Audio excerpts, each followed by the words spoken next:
On this channel, I try to be honest and open about my screw-ups. I'm not going to sit here and tell you that my recovery was easy, because I made a lot of mistakes and I cost myself a lot of time. And my mission really is to share those so that you don't make the same mistakes that I did. So in today's video, I'm going to talk about those aha moments that I had when I realized that things needed to change, and that really changed the way I approach my recovery. So we all know healing has its ups and downs, but actually how well we ride those out is one of the key things in our recoveries. Anytime my symptoms changed, new ones appeared, old ones got more intense, or they returned, I used to go into meltdown. Real sense of urgency that if I didn't do something right now, nothing was going to happen. And so I made some of the worst,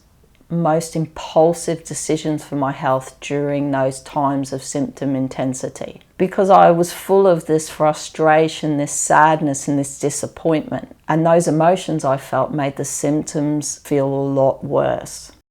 An aha that I had was realizing that there was another way to get through these flares in symptoms, and that instead of being a slave to the symptom, I actually had a choice in how I responded to it, and that the way I responded had a huge impact on how I experienced those symptoms, but also the choices I made about dealing with them and the length of time that they stuck around. And this I learned really late in my recovery, and it was one of those ahas I wish I'd had earlier. And had I known how to keep myself calm and not to panic during that time, I would have been able to make better choices about how to support myself through them, but they also wouldn't have stuck around as long. I would have not only had more clarity about what I needed to do, but I would have really avoided that emotional roller coaster.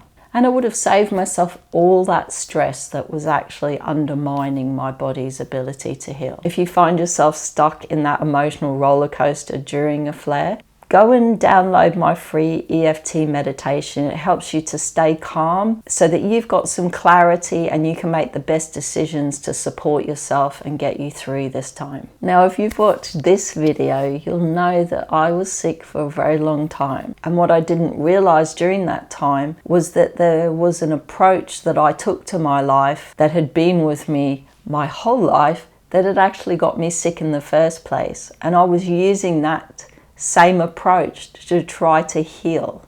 I was an achievement-driven workaholic. I worked a demanding job, but I also had side projects which I did on the weekends. So I was working all the time. And this behavior really came from a place of wanting to control everything in my life so that I could feel good enough and so that I could feel safe. And when I came to healing, I used the exact same approach, and I put a lot of pressure on myself, just like I had before I got CFS. And all that pressure and pushing and trying to do everything perfectly really slowed my recovery down. And it was really only in the last 2 years when I started to have a good critical look at the way I had operated throughout my life that I realized that I couldn't approach healing in the same way that it got me sick in the first place. That drove me to start the process to change, because the big aha that I had was that healing required me to transform and to start doing things differently.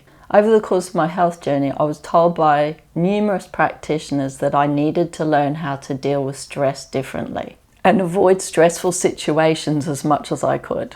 And I didn't really understand what that meant. And I thought I had to do stress management and that I had to actively try and control everything in my life so that I didn't experience stress. And of course those things are helpful, but we can't control the world.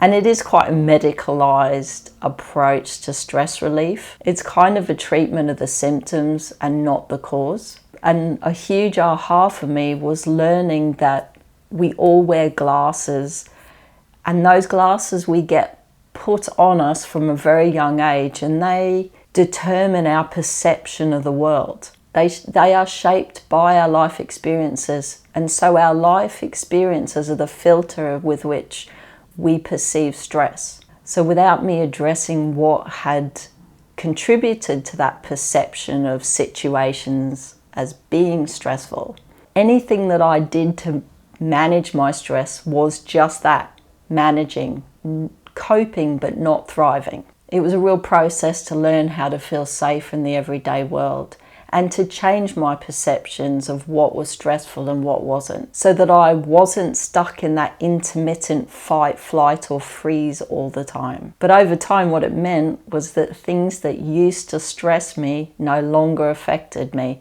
and that really cleared the path for healing. Over the decades of my health issues, my focus was always on getting rid of the symptoms and getting different treatments for different symptoms. And I didn't realize that actually healing is about creating the conditions for health. And it took a bit of a mindset shift to really understand what healing was about and really creating that foundation to thrive in. And it stopped me focusing on the symptoms as much as I had.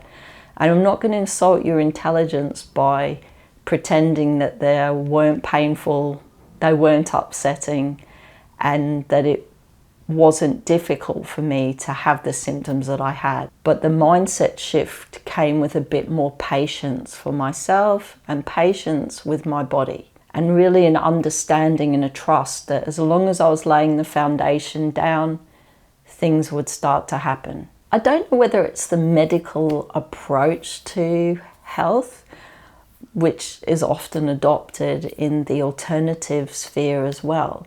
But I never really understood what the goal was of all of the different things that I was doing. And I really wish someone had explained it to me, because you're often just told, right, go and take these things, go and do that thing, without really having a goal at the end of it. And I don't know about you, but the more I understand why I'm doing something and what I'm doing and what it will achieve, the more motivated I am and the more it makes sense.